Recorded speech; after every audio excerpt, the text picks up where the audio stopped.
예수님께서 본격적인 공생의 사역을 시작하시게 되셨는데 그 배경에 대한 그때 유대인의 정황이 정치적인 상황이 어땠는가를 좀 아는 것이 복음서를 이해하는 데 좀 필요합니다. 그래서 딱딱할 수도 있지만은 서론 부분에는 그 당시에 좀 정치적인 상황에 대한 이야기를 좀 나누도록 하겠습니다. 유대인들은 이스라엘이 북이스라엘이 722년 BC 722년에 아시리아, 성경에 아수르라고 나와 있죠. 거기에 멸망을 당하고 또 남쪽 유다가 586년에 바벨론에 의해서 멸망하고 상당수가 포로로 끌려갔잖아요. 그리고 나서 그 고레스 칙령에 의해서 많은 사람들이 또 귀환도 하고 여전히 또 그 일대에 페르시아 일대에 살기도 했습니다. 그런데 바벨론의 침공을 받아서 이거 무너졌지만 그 나라가 BC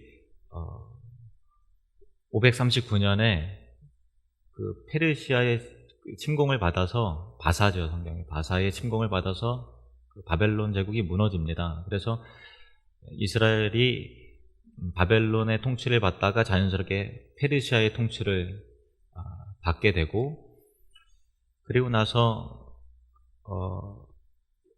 알렉산더 마게도냐, 여러분 잘 아시죠? 알렉산더 대왕이 20세 왕이 됐잖아요. 그리고 25세쯤에 그 페르시아와 싸워서 이겼어요. 그래서 그 인도 북부까지 엄청난 큰 제국을 다 거느리는 왕이 됐는데 33세에 열병으로 죽잖아요.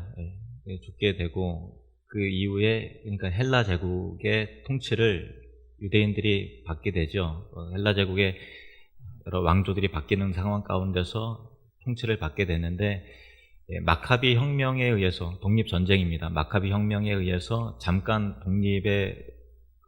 독립을 했다가 신흥 강국이었던 로마의 압제를 또 이어서 받게 됩니다. 그래서 유대인들은 그 로마의 식민지였죠.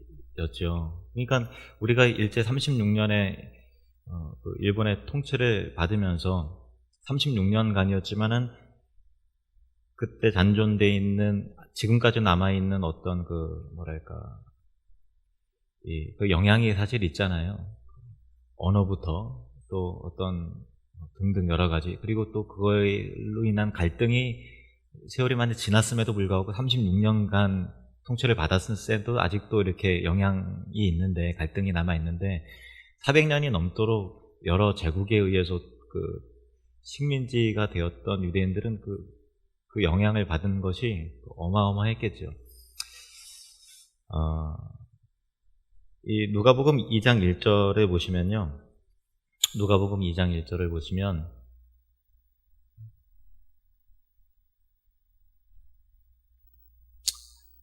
그때에 가이사 아구수도가 영을 내려 천하로 다 호적하라 하였으니, 가이사 아구수도는 로마의 재정을 확립한 제1대 시저가 율리어스 시저입니다. 율리어스 시저고 2대 그 다음이 이거 어거스트 시저인데 역사책에 보면 어거스트로 나오는데 성경에 보면은 아구수도라고 이렇게 나와요. 금방 읽은 본문처럼 가이사 아구수도, 이게 바로 어거스트 시저를 말하는 것입니다. 이 시저가 기원전 31년부터 기원 후 14년까지 제국을 통치를 했어요. 그러니까 예수님께서 태어나셨을 당시에는 이 어거스트 시저, 가이사 아구스도의 통치 아래에 있었던 것이죠. 그래서 영을 내려 천하로 다 호적하라고 했으니까 예수님의 아버지 그 요셉이 베들레헴으로 내려가서 이렇게 호적하려고 갔다가 거기서 아기를 낳았잖아요. 그래서 예수님의 출생지가 베들레헴이 된 것이죠. 그리고 나서 그가 AD 14년까지 통치를 했는데 그 제일 마지막 한 2해 정도는 그 다음에 후계자 디베료와 함께 다스렸어요. 그리고 디베료가 2년간 견습을 하고 나서 그 다음에 이어서 로마를 다스렸는데, 그러니까 디베료가 AD 12년부터 37년 3월까지가 그 디베료 시저가 다스렸던 기간이에요.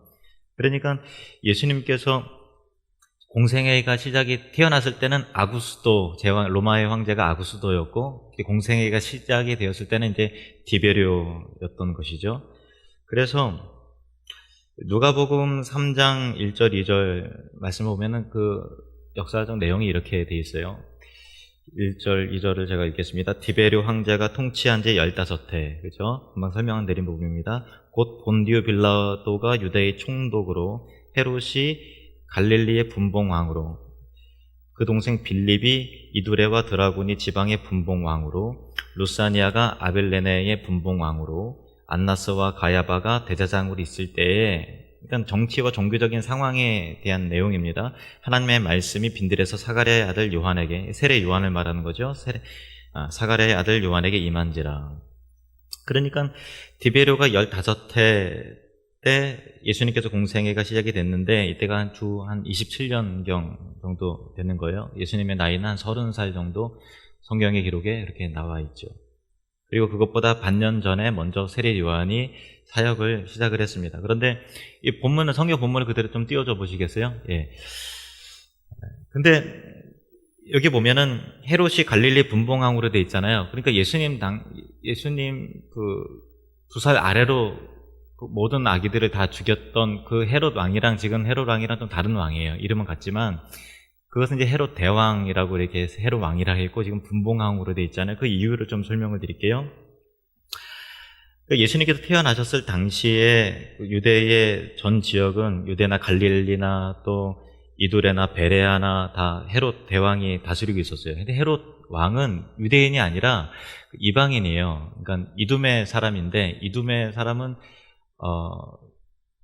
에돔 족속의 후예입니다. 에돔 족속의 후예인데, 근데 로마의 지원을 받아서 왕이 된 거예요. 그러니까 정통성 있는 유대인의 혈통적 왕이 아니에요. 그러니까 로마를 등에 입은, 그렇게 해서 강제적으로 그 유대인들을 다스리는 그런 왕인데, 그 헤롯이 죽은 다음에 그 세 아들들에게 땅이 나눠졌어요. 그러니까 로마가 정치적으로 그 팔레스타인 일대의 힘이 결합되는 것을 막기 위해서 분봉왕, 한 나라를 여러 개 쪼개갖고 여러 사람들한테 나눠줬다라는 거예요. 그런데 헤롯 왕의 세 아들들에게 나눠줬는데, 유대하고 사마리아 지역은 이제 북이스라엘 그 지역이죠. 그리고 유대는 여러분들이 아시는, 유대와 사마리아는 아켈라오가 다스렸고 헤롯의 아들입니다. 그리고 북쪽의 갈릴리 지방, 그리고 또 요단강 동남방에 있는 베레아 지역은 헤롯 안티파스, 그리고 또 안디바라고 돼 있어요, 성경에. 요란강 북동쪽 일대 드라곤이 타고 이두레는 헤롯 빌립이 다스렸어요. 그러니까 유대와 사마리아가 누가 다스렸다고요? 아켈라오가 다스렸다는 거예요. 마태복음 2장 22절 말씀 보실까요? 같이 읽겠습니다. 시작. 그러나 아켈라오가 그의 아버지 헤롯을 이어 유대의 임금됨을 듣고 거기 가기를 무서워하더니 꿈의 지시함을 받아 갈릴리 지방으로 떠나가. 그러니까 호적을 하러 갔다가 근데 헤롯 대왕이 죽고 아켈라오가 유대의 임금이 됐는데 굉장히 억압하고 못된 왕이었거든요. 그러니까 되게 못된 왕이었어요. 그래서 예수님의 부모님이 그 유대 지역으로 가지 않고 갈릴리 지방으로 가서 이제 사시게 된 거예요. 근데 아켈라오가 굉장히 폭력적이고 억압하고 그러니까 민심이 사나워지고 그래서 폭동이 일어나고 그랬어요. 그래서 로마에서 계속 문제가 야기가 되니까 민심을 잠재우기 위해서 아켈라오를 지금의 불란서 지역의 고울 지방으로 이렇게 귀향을 보내요. 그리고 나서 로마가 총독을 보내서 직접 이제 관할하고 다스리게 되는 거죠. 그 지역만큼. 유대하고 사마리아 지역은 총독이 다스리게 되는 거예요. 그래서 아켈라오가 귀향이 가고 그 유대하고 사마리아 지역만큼은 총독이 오는데, 총독이 다스리다가 빌라도가 5번째 총독으로 오는 겁니다. 그래서 빌라도가 AD 26년부터 35년까지 약 10년 동안 다스리게 되지요. 이 내용입니다. 그리고 또 밑에 보면 안나스와 가야바가 대제사장으로 있었다 그랬잖아요. 보통 우리는 대제사장 하면은 한 명이잖아요. 근데 그 당시에는 아론의 후예로서의 대제사장이 아니고 로마를 등에 이분 굉장히 그 정치적인 사람이 대제사장이 된 거예요. 안나스는 장인이고 또 가야바는 그의 사위였어요. 그래서 안나스와 가야바가 대제사장 노릇하면 돈을 굉장히 많이 긁어 모으고 종교적인 부패가 상당했죠. 그런데 안나스와 가야바가 대제사장이 되고 나서 안나스가 여전히 영향력을 행사를 하고 가야바는 꼭두가스에 불과하고 하니까 원래 대제사장이 한 명인데 그냥 이제 뭐 둘 다 영향력이 여전히 있기 때문에 둘 다 대제사장으로 불려졌죠. 그래서 안나스, 가야바 둘 다 대제사장으로 통칭하고 있었습니다. 그래서 정치적인 상황이라든가 종교적인 상황이 유대인들에게 굉장히 어려웠어요. 그래서 이 정치적인 메시아가 와서 이 억압된 세상에서 유대인들을 구원해줘서 로마를 딱 몰아내고 평정을 시켜서 유대인 중심의 하나님 나라를 세워나가기를 굉장히 그 메시아를 갈망했는데 세례 요한이 사역이 시작이 되니까 사람들 마음 가운데 세례 요한이 그리스도인가? 이렇게 추측하고 생각하는 사람들이 막 늘어나게 됐어요. 그리고 그것을 또 증오하고 시기하는 사람들이 바리새인이라든가 사두개인 중심으로 또 일어나게 됐고, 그래서 세례 요한은 내가 그리스도가 아니라 내 뒤에 오실 이가 바로 그리스도신데 그가 나는 물로 세례를 주지만 그는 성령으로 세례를 주실 분이시고 나는 그의 신발끈을 풀기에도 감당하지 못할 그런 사람이다 하면서 예수 그리스도를 소개를 했지요. 근데 세례 요한의 제자들이 많이 있었거든요. 근데 그 가운데서 오늘 두 명이 등장을 합니다. 누가복음 3장 23절 말씀을 보시면요. 누가복음 3장 23절 같이 읽겠습니다. 시작. 예수께서 가르치심을 시작하실 때에 30세쯤 되시니라. 그러니까 AD 27년경입니다. 누가복음 3장 15절 말씀 보세요. 누가복음 3장 15절 시작. 백성들이 바라고 기다림으로 모든 사람들이 요한을 혹 그리스도신가 심중에 생각하니, 그러니까 그리스도 백성들이 바라고 기다림으로 누구를 바랐다고요? 메시아 그리스도를 바라고 기다렸는데 요한이 이렇게 선지자로서 사명을 감당하니까 구약에 예언되어 있는 그 메시아가 요한인가 이렇게 생각을 했던 거예요. 예수님께서 앞선 부분에 있어서 요한의 세례를 받으시고 또 40일간 광야로 가셔서 금식하여 줄이시고 마귀의 시험을 이기신 다음에 돌아오셨습니다. 돌아오시고 나서 그 다음에 이어지는 내용이 오늘 본문이죠. 35절 30부터 한번 좀 보실까요? 35절부터 같이 읽겠습니다. 시작. 또 이튿날 요한이 자기 제자 중 두 사람과 함께 섰다가 예수께서 거니심을 보고 말하되 보라 하나님의 어린 양이로다.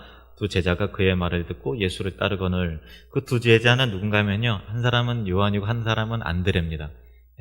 안드레 그리고 요한. 요한복음의 특징은요, 요한이 요한복음을 기록을 했잖아요.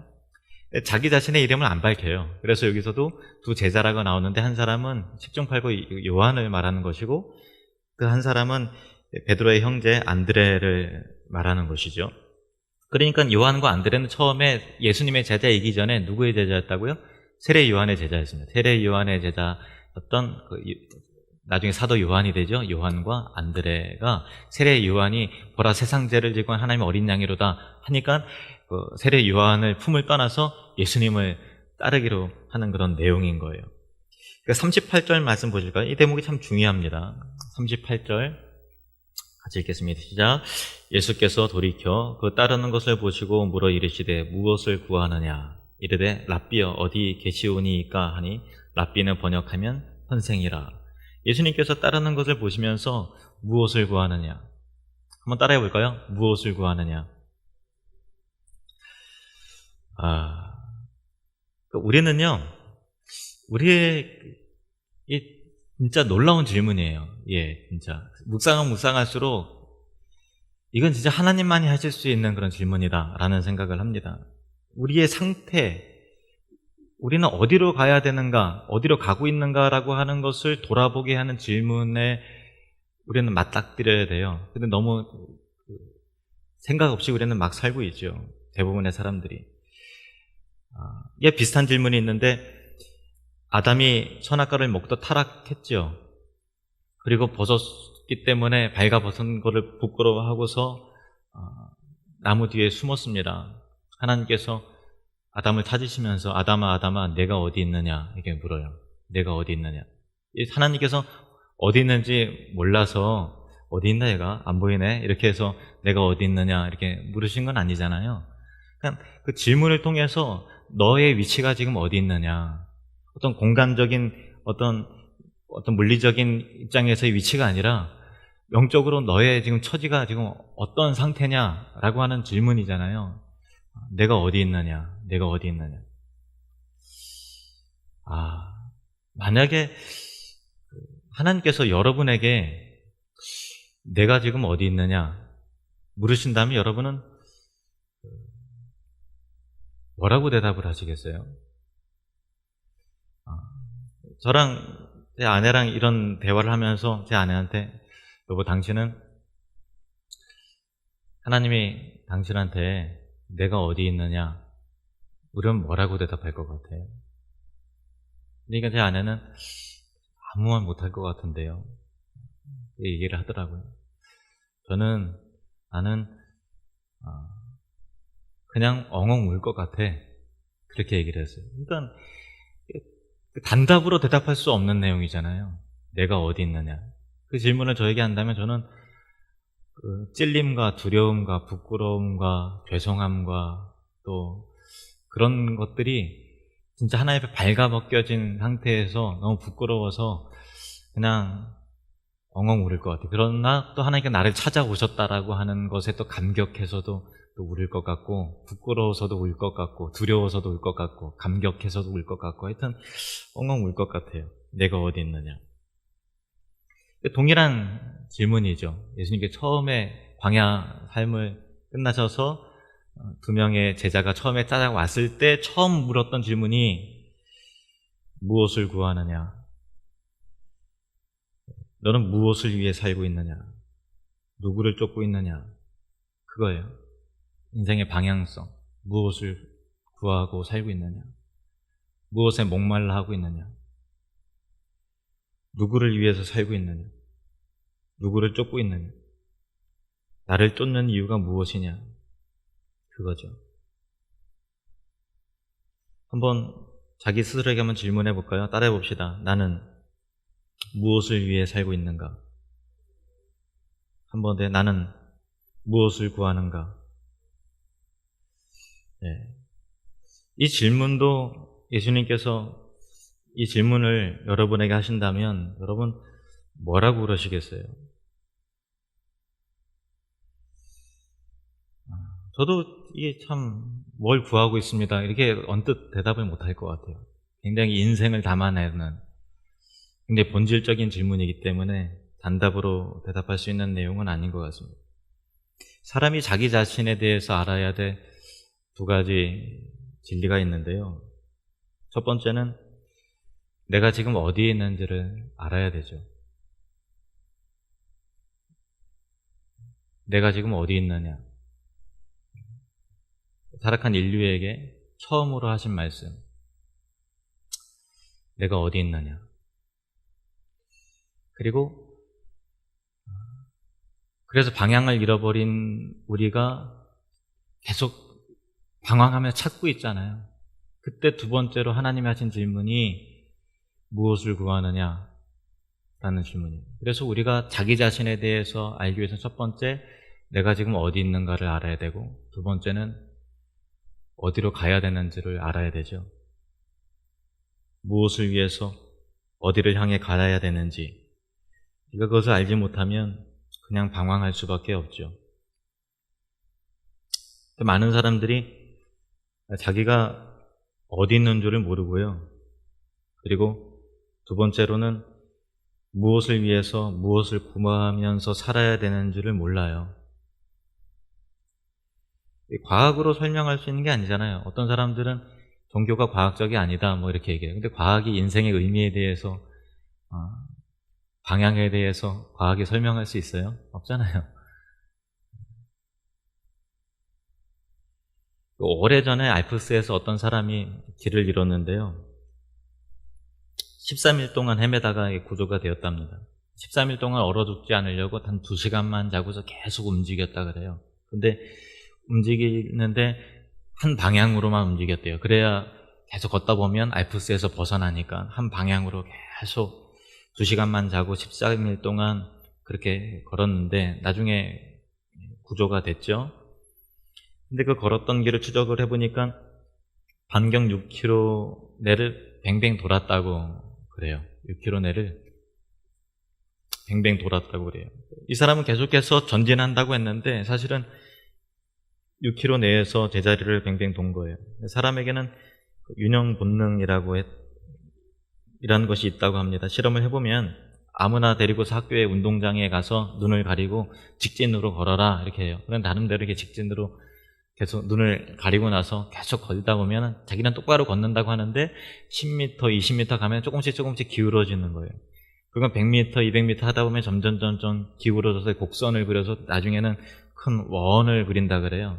그러니까 절대로 눈이 가려진 상태에서 기준점, 좌표가 없는 상태에서 똑바로 갈 수 있는 사람은 아무도 없다 그러더라고요.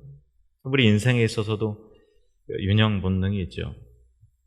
똑바로 간다고 하는데, 잘 살아보겠다고 하는데 내가 있는 위치에 내가 지금 어디 있느냐라고 하는 현재 위치의 지점을 그분께서 알려주시지 않으면, 어디로 가야 되는지의 좌표를 찍어주지 않으면 우리는 방향 감각 자체가 없는 거예요. 그렇죠?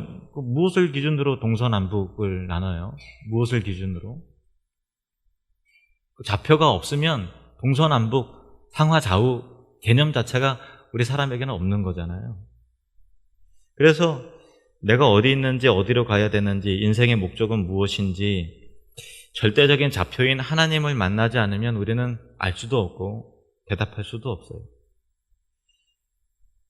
하나님 앞에 섰을 때 내가 어디에 있는지를 비로소 우리는 알게 되고, 예수님 앞에 섰을 때 우리는 비로소 무엇을 구해야 되는지를 알게 되는 것이죠.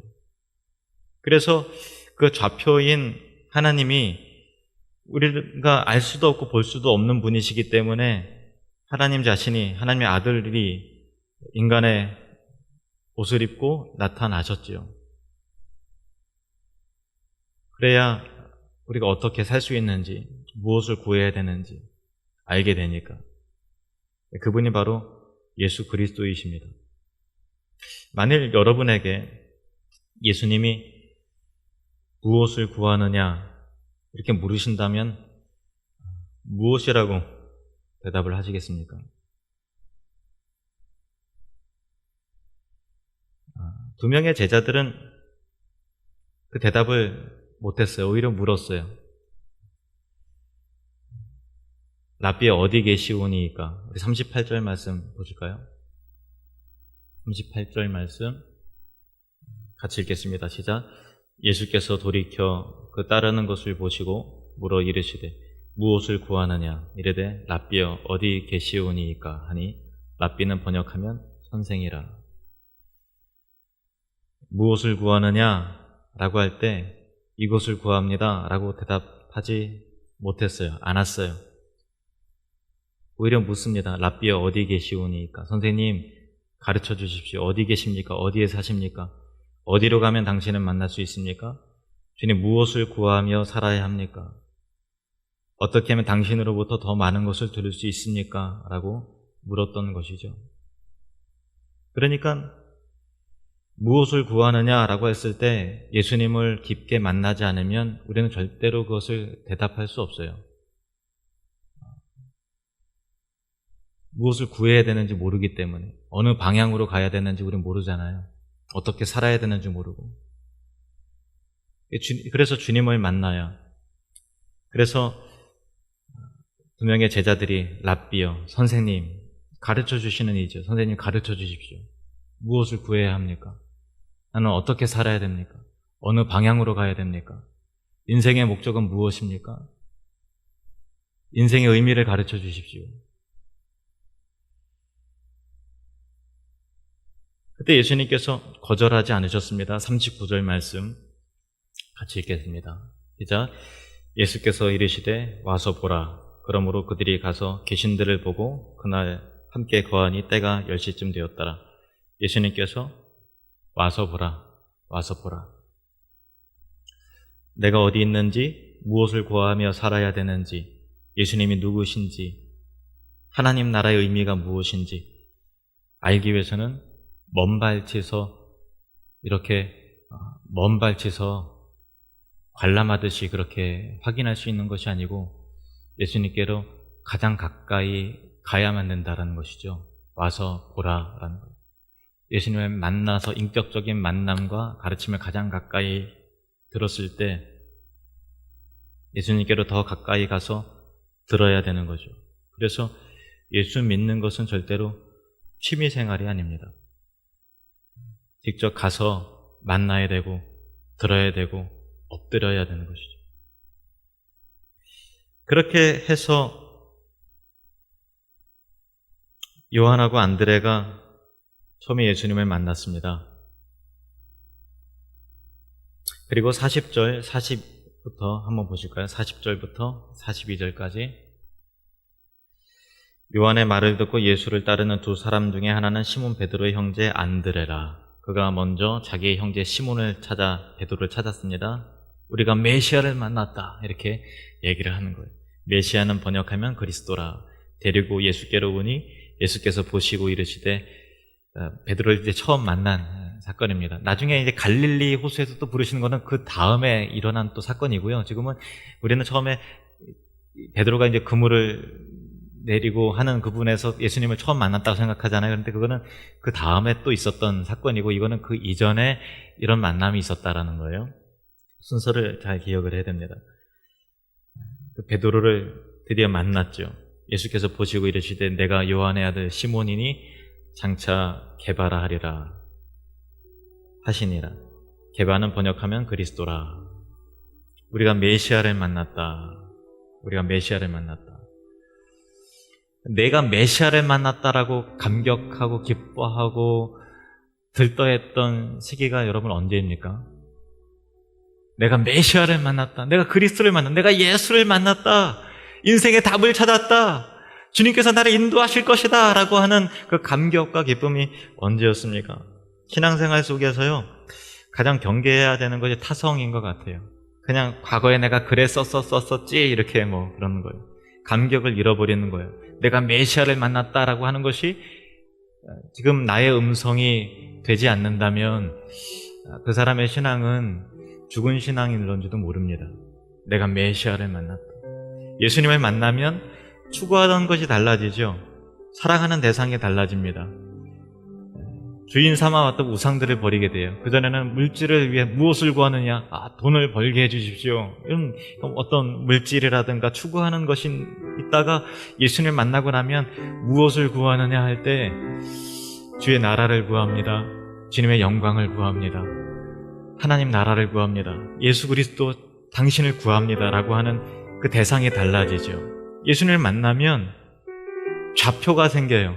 내가 지금 어디 위치에 있는지를 알게 되고 어디로 가야 되는지를 알게 된다는 것입니다. 내가 주인 삼은 모든 것 내려놓고 내 주 대신 주 앞에 나가. 이 찬양 속에 그 가사를 보니까요, 제가 이 찬양을 참 좋아하는데 이 찬양 부르면서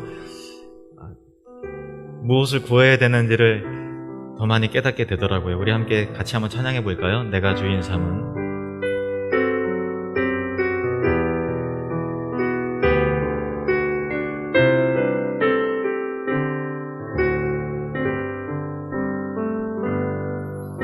내가 주인 삼은 모든 것 내려놓고 내 주 대신 주 앞에 나가.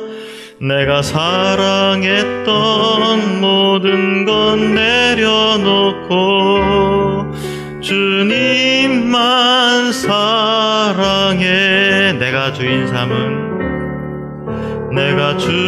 삼은 모든 것 내려놓고 내 주 대신 주 앞에 나가.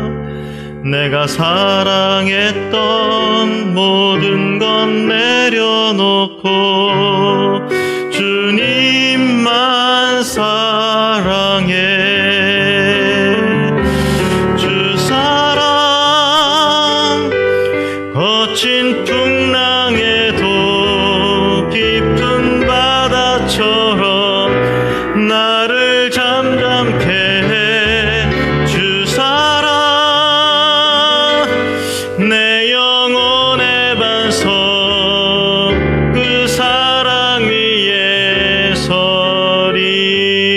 다시 한번 부릅니다.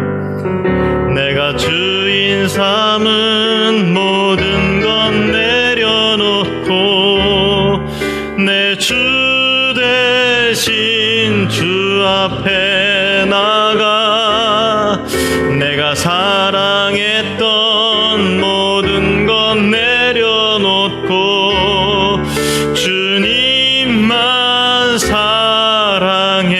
내가 주인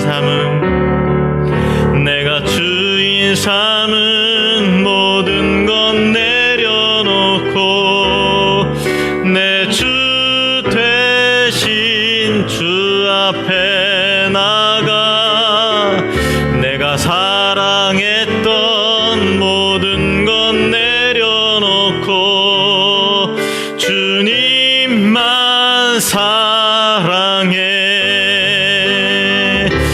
주 사랑 거친 풍랑에도 깊은 바다처럼 나를 잠잠케 해. 주 사랑 내 영혼의 반석 그 사랑 위에 서리. 아멘. 주님을 만나면 그동안 내가 살아왔을 때 구해왔던 것, 주인을 삼아왔던 그런 모든 것들을 내려놓고 주님을 따라가게 되죠. 터닝 포인트, 인생의 변화가 시작이 되는데 무엇을 구하느냐?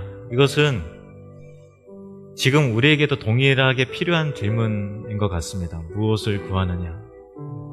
무엇을 위해서 그렇게 분주하게 살아가느냐? 어느 방향으로 가고 있느냐? 내가 어디 있느냐?